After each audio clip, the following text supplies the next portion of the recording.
Hi, everyone. Welcome to Navigating Aging Together. My name's Amy Friesen. I'm the founder of Eldercare Planners of Canada. I'm also the founder of Tea and Toast here in Ottawa, and we specialize in eldercare planning as well as senior living navigation. And I'm here together with my two colleagues.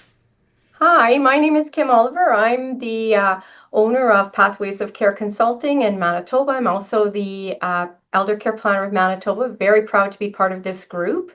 My business and my Pathways of Care helps individuals and seniors to live independently at home in a safe environment. I also assist with care coordination and making sure that you have all the supports you have in place. And also, I also assist people with disability tax credits. Hi, everybody. My name is Rand Manner. I'm the CEO and founder of Easy Aging.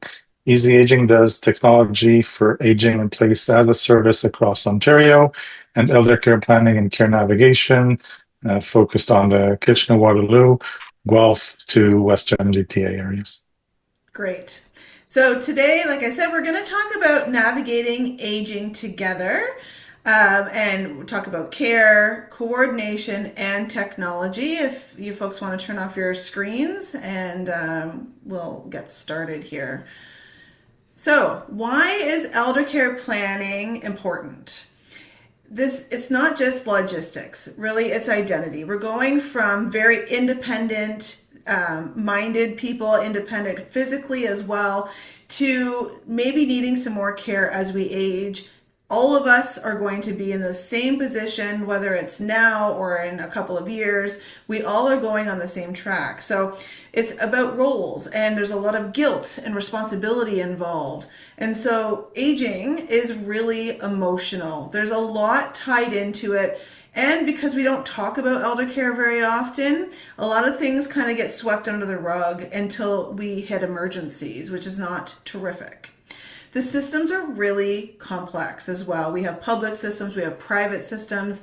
I've been in the elder care industry for 21 years, and I can tell you that the silos in this industry are very, very thick. And so it's very difficult to get the information you need in the time that you need it, especially if you find yourself in crisis, because then everything has to speed up. And so I find that families are really unprepared. One, like I said, because we don't talk about elder care, and two, because a lot of people want to stay at home as long as possible. There's a lot of guilt in that emotion piece of it, and there's a lot of people saying, I'll go out feet first, or don't put me in one of those homes, or all of the other things that are said. So a lot of confusion around elder care in general. So today, what we're going to cover is the planning piece. And then I'm going to switch over to Kim, and she's going to talk about systems. And Rand is going to finish us up talking about technology. So first, let's do a poll. So in the comments section, where are you right now in your elder care journey? Are you planning ahead? Are you supporting someone, whether that's a spouse, whether that's a parent, whether that's a child? Actually, even in elder care, there's definitely seniors that are actually supporting their children as well, and so they have to build that into their elder care plan. Are you in crisis, or are you just learning today? I'm going to give you a couple of seconds to put your answers in the chat now.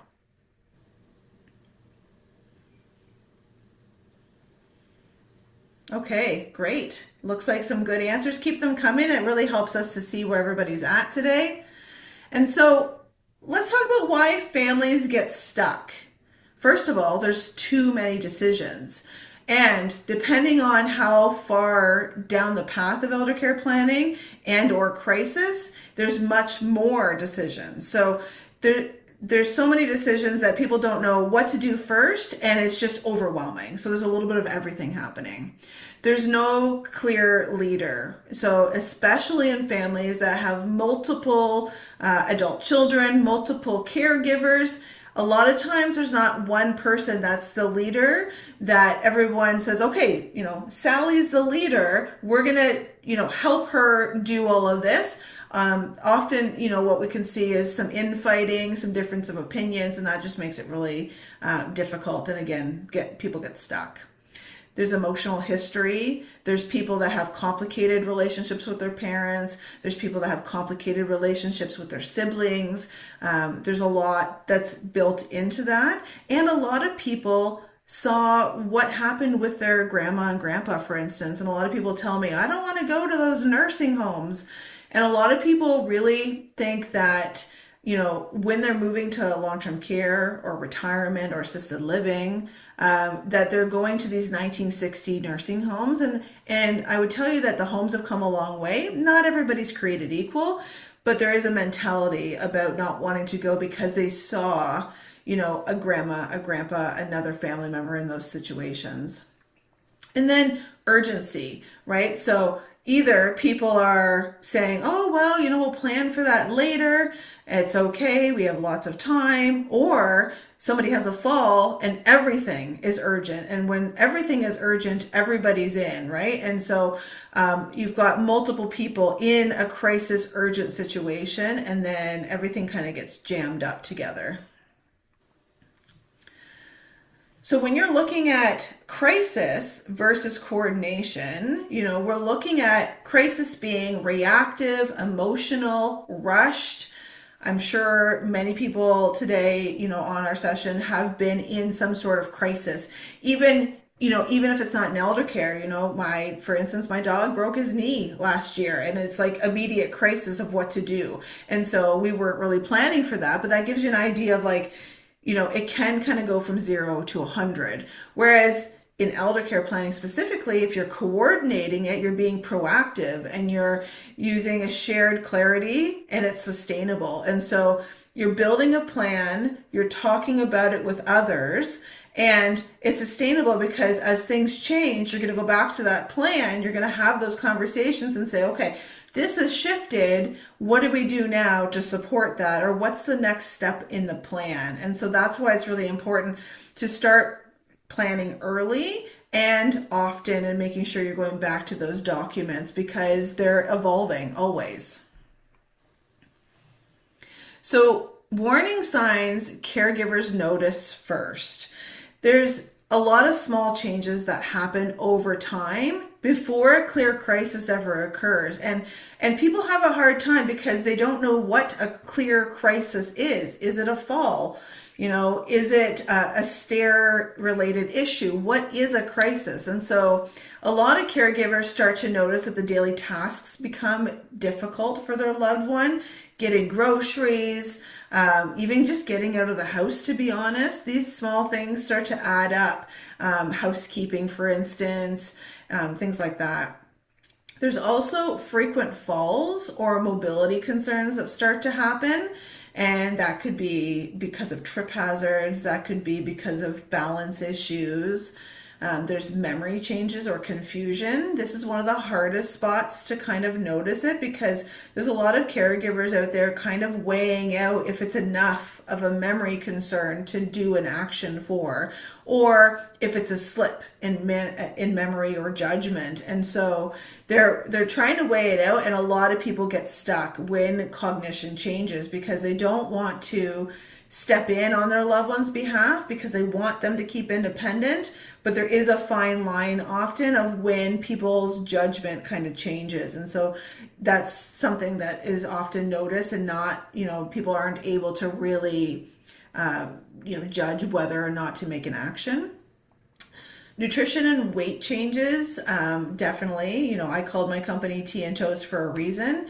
Tea and Toast is really great for people it's a warm and comfortable meal. But when people start to eat it all meals of the day, or they start to eat something that's, really not nutritious, I hear a lot of people having frozen meals.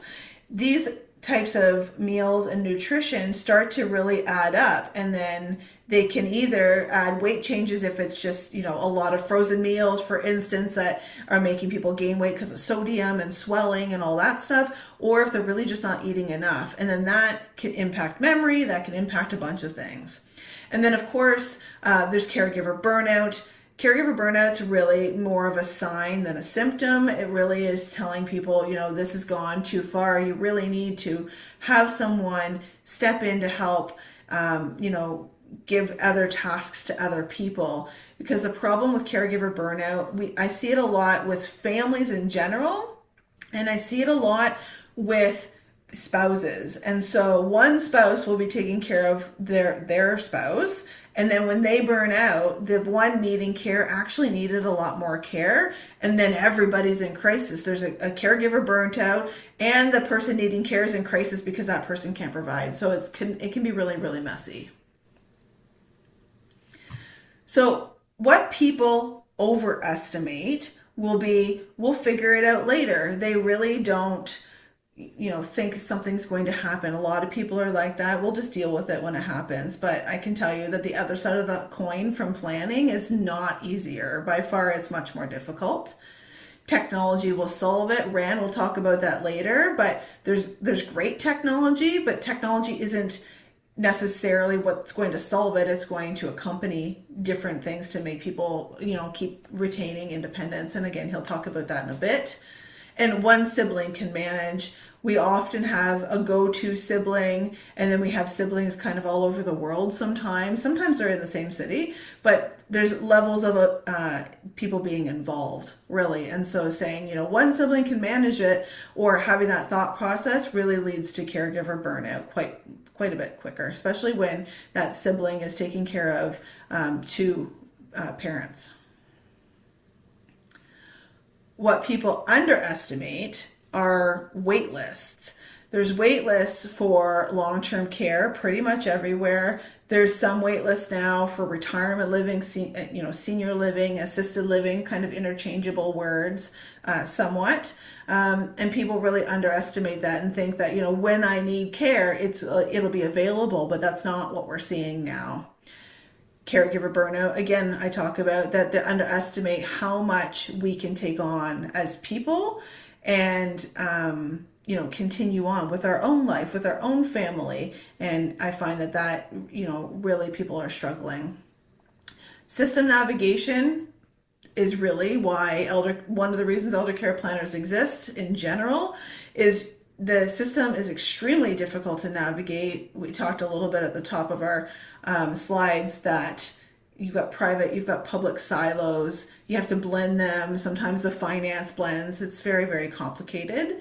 And communication breakdown. When people are in crisis, people fight, right? And so if we're working from a proactive way, then people know more of a plan, and hopefully that, the senior in their lives is also a part of creating that plan. So they know moms and dads' wishes are this is kind of what they want, and it eliminates some of that communication breakdown.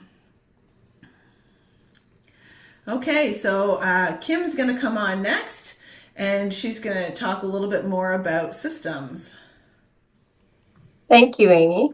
So in regards to systems, we have multiple systems, and it's very much the same across Canada, although each province has their own specifics. One of the things about the systems and trying to work through the systems is, as Amy has spoke to, the fact that there's silos. So you start with one system, but you find out that system can't help you, you have to move into the next system. One of the good things is, as being an elder care planner, is being able to facilitate helping people work through the system. So we have the funding aspect. So there's private and public funding. For example, under home care, that is funded by the province. Each province has different levels of funding and different options, but it's provided to make sure you have care in your home. So that's where in Manitoba home care comes from, and it's funded. Then there is the system of long-term care. Long-term care actually is not privately funded. It is funded by the family, but it's also, there's been supports put in place to help with the funding model in long-term care. Other areas that we have is one of the things that's unique to Manitoba is family managed care. And the ultimate is that we want to make sure that our family member gets the care provided so they can live safely at home. So the assessments process and eligibility, it's different levels. Sometimes, for example, we'll go with the fall, which was spoke to before. A person has a terrible fall at home, they break a hip, they go to the hospital, they try to do rehab. But when they're in the hospital, they realize under assessment that maybe mom or dad had supports, as spoken before, the spouse is the main caregiver, but now the spouse is now suffering from caregiver burden. They can't cope. The individual themselves ends up in the hospital. And that's when the hospital then is able to make an assessment to see, oh, this person can't safely return home. We may have to look at other options of care. They may set up home care to be able to go back home, or they help the families go through the process to figure out which is our best option for care for my family member. And that may include home care in the home, or looking at other options such as assisted living, enhanced living, and memory care, which are options as well. The eligibility in Manitoba, what happens is that when that person, it's decided, needs to have that long-term care facility, they can no longer be safely taken care of at home. There's not anybody to be able to take care of them at home, or families are in other provinces and are trying to remotely provide that care and support to their family member. Then they will do the assessment for long-term care. Unfortunately, what happens is there's a wait list, and different long-term care facilities have different lengths of wait lists. And in Manitoba, they have to go to the first available bed. That's where, again, elder care planners can help advocate and support families as they go through this process. The access and timeline, again, varies. So you would be able to, when you're in the hospital and home care is required, the hospital will make all the arrangements to have the home care in place for you when you get home. Again, the timeline changes. If you go into a facility such as long-term care, you're not required to have home care. You have 24/7 caregivers in that area.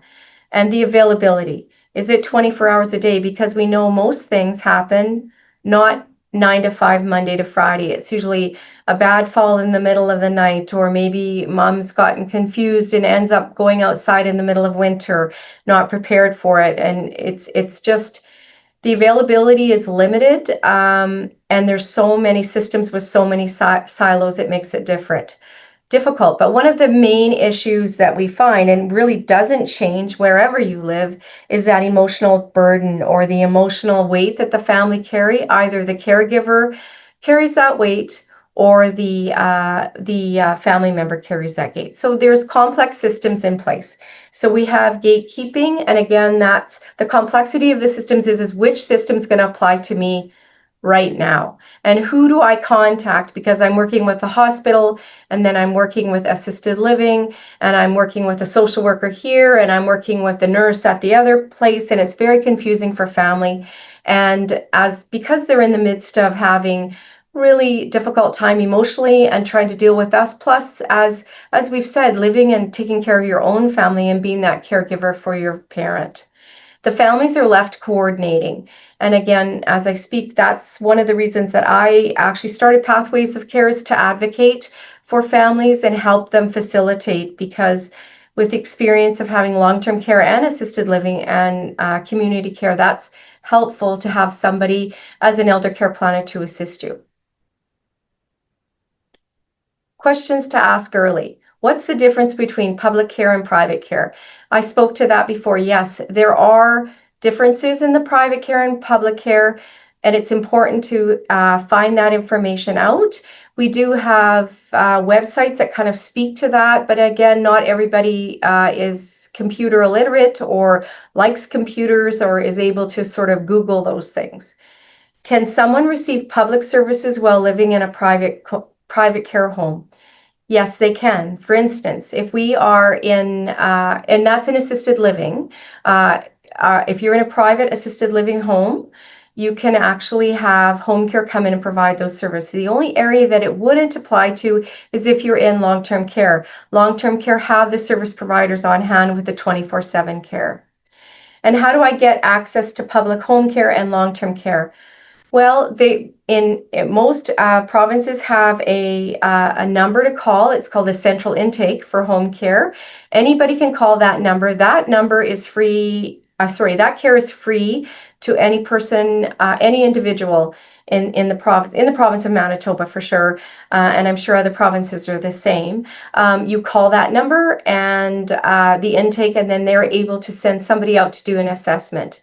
Then once that's done, then they provide the services. Now for long-term care, sometimes what we'll see is mom's memory's really bad. Unfortunately, dad maybe has passed away. The family don't realize the extent of the limitations or the advancements, say, of dementias, or the extent of the care that mom is requiring because dad did all the care. So what in those cases, you would then go into you go in to contact your physician, and they help you with that long-term care process and the procedures through that. Also supported if you have home care in the home. Who helps family navigate the systems and make the decisions? Again, it's really great to contact navigators. In the hospital, social workers will help you assist. Home care, they will maybe give you referrals to areas and help make decisions. And collectively as a family, you need to reach out. Again, elder care planners, as I am in Winnipeg and Manitoba, we can certainly help you navigate the system, which is very complicated. I'm turning it over to Ran for technology. Thank you. Hello again, everybody. So we're going to briefly touch about how technology can help. And as Amy was saying, technology isn't the answer for everything, but it's a pretty great tool. So we're going to talk about how that tool can be useful, where it can be useful, and also where it shouldn't be the go-to solution. So we like to divide technologies into categories. Here are the four main categories that we at Easy Aging find ourselves mostly supporting older adults with. There are technologies for safety and monitoring, things like fall detectors or GPS trackers that allow us to know where the person is if they need help. Things that are related to communication and coordination. Every older adult should have a reliable communication system that they're comfortable with, that works for them, that they can contact loved ones and care providers. Medication and health and wellness, everything related to wellness and health. There are many, many different solutions and technologies, including wearables that you may have heard of, medication dispensers, and so on and so forth. It's a category by itself, how to stay healthy and well for long. Sometimes we call that preventative health. All those things can be done better with different technologies. And last but not least, social connection. We tend to think of technology as separate than social connection, but in reality, when you're stuck in a house, especially in Canada, having social groups online or on your TV can be a really refreshing breath and a way to step out and be engaged and see other people, communicate, and be social, which we all need. So a few things technology can be helpful for, and this is just a small list. There are many other things, but we try again to summarize. So when we talk about aging in place or aging in general, staying independent is key. Of course, we have people and places that are helping us, but the more we can stay independent, the better. There are many technologies that can help us do that. It tends to be a personal selection or personal need. If somebody has a hearing disability, then hearing aids or hearing amplifiers do a great job. If somebody is hard of sight, there are solutions that can help us see better, or sometimes closed captions are a problem, so we can get them as voiceover. There's many different solutions that can help us stay independent and stay at home or wherever we call home for long. There are solutions for supporting our existing routines. The key is, how do we maintain the level of life that we want, that we deserve, and how do we identify solutions that support that and don't force us necessarily to start different things that maybe we didn't want to do, and we find ourselves working for technology instead of the other way around. So supporting routines is an important thing. Filling service gaps. So when we start talking about supporting older adults in their lives. There are many different ways to do that. People care is great, but we tend to have limitations on that, whether it's family members visiting and helping or formal caregivers that help us. They can only be there part of the time. We can use technology smartly to fill those gaps whenever people aren't available. We can have sensors to identify when we need help. We can have technologies that can help and assist us in cases when people are not around. So filling those service gaps is a really key element. And as we mentioned before, staying connected, staying social is a key element that technology is really, really good at when we do it correctly. Let's talk about a few things where technology isn't the solution. And we mentioned some of them already. So technology is a tool. It is not a replacement for the people in your life. It doesn't replace the conversations, the harder ones especially, but any conversation that you would have with family members or with others, keep doing that face to face as much as possible, or using video communication, but talk to the people in your life and make sure that everybody is informed and part of your aging journey. The second thing, of course, solving conflicts in general, siblings as an example here, but technology doesn't solve a problem. It doesn't replace the sibling that can't come and help. It can assist all siblings or all care providers, but it's not going to solve any of those issues. And technology doesn't work by itself. You have to have, first of all, buy-in, somebody that is willing to experiment and learn how to benefit from technology. And you also want to have the support that they need. Older adults don't tend to be the first audience you think of when you think of techies. When you have the right support system, which is exactly what we do, for example, at Easy Aging, you can make technology seamless or close to seamless, and then just with a little buy-in, you can go a long way. So it's really important to get that buy-in and to get the support that comes to make it as seamless as possible. A few red flags. When you don't want to go into technological solutions. When somebody promises you the moon that by using this solution or that solution, sometimes we call them a silver bullet, you're going to suddenly have everything go smoothly and your whole aging journey will be different. You don't need anybody in your life. It's all about this new Apple Watch or something that's going to come and solve all your problems. That's never going to work. There are no silver bullets, and when something is overpromised, it's not going to be realistic.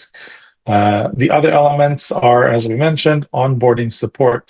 When we introduce new solutions that have technology behind them, we want to make sure that there's the correct onboarding and support for the older adult and for the families and caregivers supporting them. Introducing a solution without a process, without the support system, is almost deemed to fail.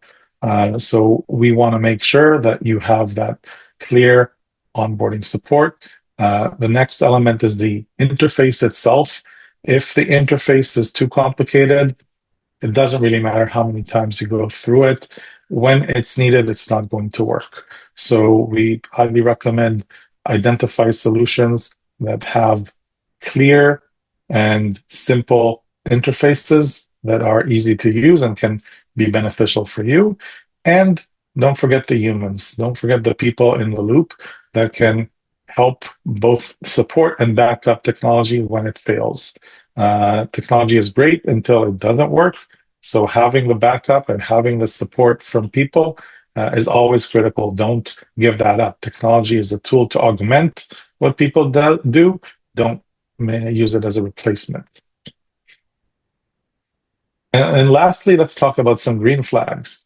And I think we mentioned a lot of them already, but really what we're looking for when we look for technological solutions for older adults is solutions that integrate into daily life, clear and simple setup, supported by real people and people that make the transition as simple as possible. We're looking for transparent pricing. You don't want to get into lifetime commitments of thousands or hundreds of dollars. You want to know what you're getting into and understand how what you're paying for is actually going to support your aging journey. And you're going to want that those solutions help your existing life routines and existing lifestyle. It can improve it for sure, but don't find yourself making new routines just in order to get the technology happy. So technology is there to make you happy, work with the right groups, identify those green flags, and make sure you have the people and the groups like Easy Aging supporting you on this journey. Back to you, Amy. All right. So from here on out, we're going to do a brief panel discussion. And while we talk amongst ourselves to answer some frequently asked questions or concerns, please feel free to start putting any questions in the chat, and we will take care of them in our question and answer right after.